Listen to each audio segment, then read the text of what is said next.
야, 진짜 오랜만이다. 너 그동안 뭐하고 지냈어? 이 지집에 어떻게 연락 한 번 안 할 수가 있니? 미안한데 누구더라? 내 핸드폰에 번호가 저장이 안 되어 있는 것 같은데. 대학교 때 같은 과였나? 진짜 섭섭하다. 어떻게 나를 까먹을 수 있어? 나설이야, 곽설이. 우리 고등학교 때 같은 반이었잖아. 아, 그 곽설이? 그래, 진짜 오랜만이다. 그동안 잘 지냈고? 그럼 나야 잘 지냈지. 너는 어떻게 지냈어? 결혼은 했고? 난 작년 가을에 결혼해서 지금 한참 신혼이야. 근데 정말 의외다. 너한테 연락이 올 줄은 몰랐어. 우리가 고등학교 2학년 때 같은 반이었나? 1학년 때 같은 반이었나? 난 너랑 친하다고 생각했는데 너는 아닌가 봐. 뭔가 아쉽네. 벌써 나를 다 잊어버린 거야? 우리가 2학년 때 같은 반이었지. 내가 너를 어떻게 잊어버리겠어? 너가 반장까지 했었잖아. 그렇지. 내가 반장을 했었지. 그건 그렇고. 사실 나 얼마 안 있으면 결혼하잖아. 오랜만에 연락했다고 오해하지는 말고 너가 꼭 내 결혼식에 와줬으면 해서. 아, 결혼하는구나? 그래, 알겠어. 초대해줘서 고마워. 고맙긴. 고등학교 동창들 오랜만에 볼 수 있어서 기대된다. 아무튼 내가 조만간 다시 연락할게. 그래, 알겠어. 이 친구에게 결혼식 초대를 받고 난 뒤 저는 한동안 손발이 덜덜 떨렸습니다. 고등학교를 졸업한 지는 벌써 10년도 넘게 지났지만 저는 단 한 번도 이 친구의 이름을 잊고 살아본 적이 없어요. 내성적인 성격을 가진 저와는 다르게 예쁘고 활발한 성격이라서 주변 사람들의 관심을 한몸에 받았던 친구였고 고등학교 2학년 때 처음이자 마지막으로 같은 반이 되었었죠. 학기 초에는 잠시 친하게 지낸 적도 있지만 작은 사건 하나 때문에 저는 1년 동안 반에서 왕따처럼 지내게 되었고 저 친구와 주변 몇몇 애들이 저를 엄청 못살게 굴었습니다. 여자들끼리 왕따 시키는 건 남자애들처럼 대놓고 때리거나 괴롭히는 방법이 아니라 은근히 제 자존심을 짓밟아 뭉개버리는 일이었어요. 체육복이나 학용품 같은 제 물건들을 빌려가서는 잊어버렸다고 하거나 다른 반 친구에게 빌려줬다고 하면서 찾을 수 없게 만들었고 돈을 뺏어가는 일도 빈번했습니다. 심지어는 같은 반인데도 불구하고 수업 시간 직전에 제 교과서를 가져가는 바람에 저만 선생님에게 혼난 적도 있어요. 친구의 괴롭힘이 점점 심해져서 담임 선생님에게 이야기한 적도 있는데 그 친구는 공부도 그런대로 잘하는 편이었고 성격도 활달한 반장이었기 때문에 선생님은 제 말을 진지하게 믿어주지 않았죠. 오히려 그 친구를 불러다가 교무실에서 삼자대면을 시켰고 적당히 악수하고 화해하라는 식으로 사건을 덮고 지나갔습니다. 그 뒤로부터 당연히 괴롭힘의 강도는 훨씬 더 심해졌고 저는 입을 다물 수밖에 없었죠. 덕분에 안 그래도 내성적이고 조용한 성격이던 저는 고등학교 졸업할 때까지 학교에서 있는 듯 없는 듯 기죽어서 지냈고 한때는 다른 사람들 앞에서 평범하게 말하는 것조차 힘들 정도로 후유증이 심하게 남았어요. 너네 이야기 들었어? 고등학교 같이 나온 설이라고 있잖아. 곽설이. 걔 다음 달에 결혼한대. 진짜? 그런 것도 주워가는 남자가 있구나? 결혼식에 내가 찾아가서 확갱판을 놔야 하는데 걔가 잘 먹고 잘 사는 꼴을 배 아파서 어떻게 봐. 방금 나한테도 연락 와서 청첩장 주더라. 나 아직도 걔가 밀쳐서 넘어진 곳이 아파. 어떻게 나한테 결혼한다고 연락할 수가 있지? 그 뻔뻔한 불려시가. 나 진짜 이대로는 못 넘어가겠다. 우리는 아직도 걔 때문에 힘들고 스트레스 받으며 사는데 자긴 다 까먹고 결혼식 오라고 초대를 할 수가 있어. 나 그 결혼식 갈 거야. 가서 뒤집어 놔야 직성이 풀릴 것 같아. 야, 그럼 우리 이렇게 한번 해볼까? 그 친구들 3명은 대학에서 친해졌어요. 고등학교 시절엔 다들 조용한 성격이라 서로의 존재를 모르고 지냈지만 같은 대학 다니면서 만나게 되었고 우리 모두는 한 가지 공통점이 있었습니다. 설이를 비롯한 당시 고등학교의 일진 애들한테 괴롭힘을 당하고 반에서 왕따를 당한 적이 한 번쯤은 있었다는 사실이에요. 그 무리들이 일반 학생들을 괴롭히면서 돈과 물건을 뺏고 때리고 모욕을 주는 일이 너무 흔했기 때문에 대부분의 친구들은 걔네들에게 원한 하나씩은 품고 있었거든요. 아마 자기는 즐거운 학창시절이었으니 저희 같은 피해자들이 어떤 기분으로 지금까지 살고 있었는지 전혀 기억도 못하고 알고 싶지도 않았겠죠. 자긴 잊어버렸어도 당한 우리들은 한날 한시도 그 이름들을 잊어버린 적이 없습니다. 한때는 예쁘장하게 생긴 설이가 연예계에 데뷔하기를 바랬던 적도 있어요. 그래야 제가 그녀의 고등학교 시절을 폭로하고 사회에서 매장시켜 버릴 수 있을 거라 생각했거든요. 제가 먼저 하던 다른 친구가 먼저 폭로를 하거나 걔한테 당한 사람이 한둘이 아니니까 다 같이 한마디씩 하면 아니라고 발뺌할 수도 없었을 텐데 불행인지 다행인지 대학교 들어간 이후로는 거의 소식을 들을 수 없었고 사회생활하면서 점점 옛날의 기억도 희미해져 갔습니다. 하지만 문득문득 그때 끔찍했던 시간들이 떠오르는 날에는 하루 종일 기분도 안 좋고 나를 상처 입혔던 사람들에게 복수하고 싶다는 생각을 자주 하기도 했어요. 언젠가 살면서 한 번은 마주치겠지. 그때는 내가 통쾌하게 되갚아주겠다는 상상을 하곤 했었는데 이런 식으로 먼저 연락이 올 줄은 꿈에도 몰랐습니다.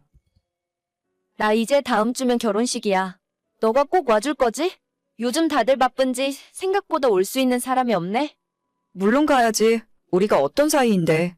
나 말고도 고등학교 때 너랑 같은 반이었던 친구들이 더 있는데 그 친구들도 다 같이 갈 거야. 진짜 정말 잘 됐다. 안 그래도 사람 많이 안 올 것 같아서 걱정이었거든.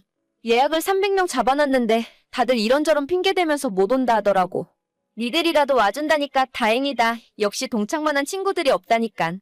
거기 밥 맛있는 데니까 꼭 다 같이 와서 밥 먹고 가. 알았지? 그래. 나 일부러 주말에 시간도 빼놨어. 우리 반 반장 결혼식인데 없는 시간도 만들어서 가야지. 고마워. 그날 꼭 와서 사진도 같이 찍자. 10년 만에 보는데 얼굴 안 까먹었지? 그래. 다음 주에 보자. 그렇게 저는 친구들과 함께 넷이서 설이의 결혼식이 열리는 예식장으로 찾아갔습니다. 신부 대기실에서 한껏 드레스를 차려입은 설이와 함께 사진도 찍고 마음에도 없는 축하 인사를 전했어요. 설이는 우리들을 전혀 못 알아보는 눈치였지만 고등학교 때 동창이었다고 하니까 억지로 웃으면서 반갑게 맞이해 주더라고요. 오죽 찾아올 사람이 없었으면 우리한테까지 연락을 했을까 싶었지만 일단 오늘은 하객으로 축하해 주러 온 거라 다들 덕담을 주고 받았습니다. 멀끔하게 잘생긴 신랑 얼굴도 보고 식이 끝나고 친구들 올라와서 사진 찍으라고 할 때 저희 넷이 다 같이 올라가서 사진도 같이 찍었어요. 피로 현장에서 밥까지 야무지게 먹고 나름대로 즐거운 하루를 보냈습니다.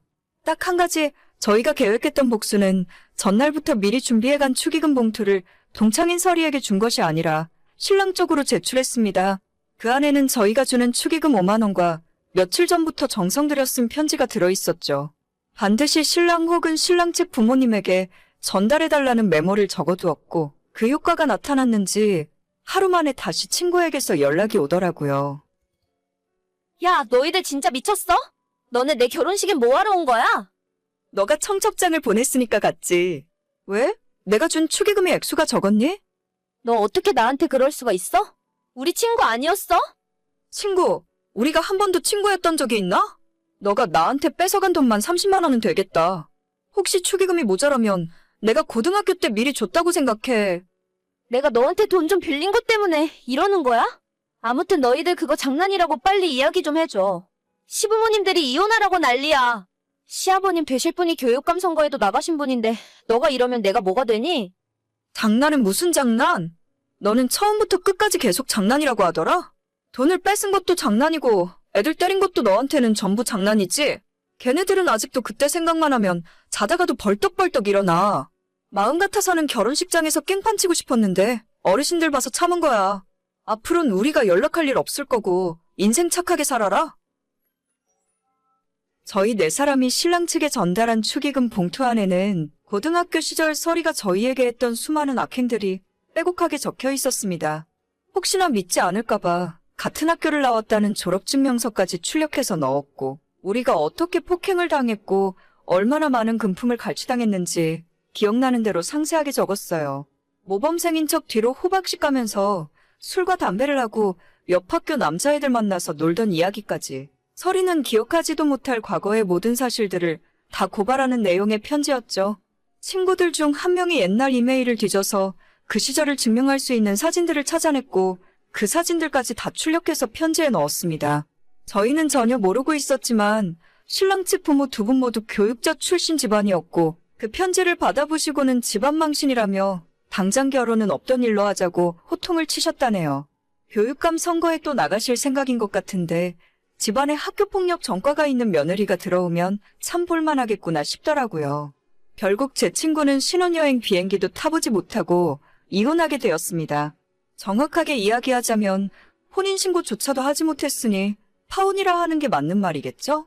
그 뒤로도 몇 번 더 서리에게 연락이 왔었지만 전부 답장하지 않았어요. 결혼식에 갔던 친구들 모두 그녀를 차단했고 앞으로 어떤 연락도 받을 생각이 없습니다. 아무리 그래도 10년 전 일로 파혼까지 시킨 건 너무한 거 아니냐고 하실 수도 있는데 저희는 지난 10년 동안 발 뻗고 편하게 살지 못했어요. 같은 반 친구를 때리고 괴롭혔던 그 친구는 지금까지 아무 죄책감 없이 편하게 살다가 본인이 했던 행동을 다 잊어버리고 뻔뻔하게 연락했다는 게 너무 화가 납니다. 차라리 청첩장을 주기 전에 본인 잘못을 뉘우치고 진심으로 미안하다는 연락을 먼저 했더라면 지난 과거를 다 용서해 줄 수는 없더라도 결혼은 축하해 줄 수 있었을 거예요. 하지만 뻔뻔하게 웃으며 우린 친했잖아. 같은 소리를 어떻게 할 수 있는지 모르겠어요. 죄를 지었으면 벌을 받아야 하고 10년이 아니라 20년이 지난 상황이더라도 저는 절대 그 이름 석자를 잊지 않고 있었을 거예요. 아직도 TV에 뉴스를 보다가 중학생, 고등학생 친구들 사이에 서로 괴롭히고 차마 입에 담을 수조차 없는 나쁜 짓을 저지르는 친구들을 보면 제 학창시절이 떠오르면서 괴로워요. 그런 사람들은 모두 언젠간 반드시 벌을 받았으면 좋겠고 피해자가 괴로워하고 가해자가 행복하게 잘 사는 일이 없었으면 좋겠어요. 전 제가 저지른 일에 전혀 후회 없고 똑같은 상황이 주어진다고 해도 한 번 더 복수할 거예요. 기억해. 내가 평생 너 지켜보고 있을 거야. 오늘의 사연은 여기까지입니다. 구독과 좋아요, 알림 설정은 많은 힘이 됩니다. 다들 행복하시고 좋은 하루 되세요.